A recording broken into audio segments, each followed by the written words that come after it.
آخرت بناؤ، کتنے پیسے بنا لو گے؟ لیکن چیزوں کے ریٹ دگنے تگنے، 5 گنا 10 گنا. یہ ظلم نہ کرو، یہ ظلم نہ کرو، یہ ظلم نہ کرو.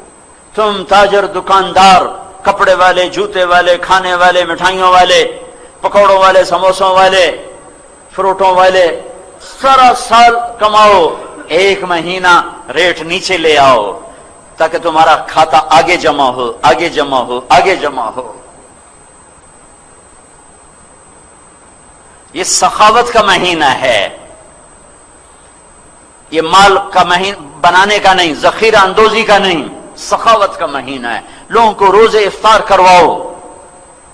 حرمین میں بڑا ایمان تازہ ہوتا ہے دیکھ کر. تو حرمین میں دسترخوان بچھے ہوئے اور آپس میں مقابلے لگے ہوئے ہیں، ایک دوسرے کو پکڑ کے لا رہا، میرے دسترخوان پر، کہتا آپ میرے دسترخوان پر آئیں. وہاں چھینا جھپٹی لگی ہوتی ہے اور بڑے بڑے شیوخ، بڑے بڑے سردار عرب خود وہاں قہوہ تقسیم کر رہے ہوتے ہیں، ساتھ ان کے نوکر ہوتے ہیں. میں منظر بھول نہیں سکتا، بہت با اثر آدمی مدینہ منورہ کے. تو ان کے خادم بھی بھاگ رہے تھے پکڑنے کے لیے اور وہ خود بھی بھاگ رہے تھے.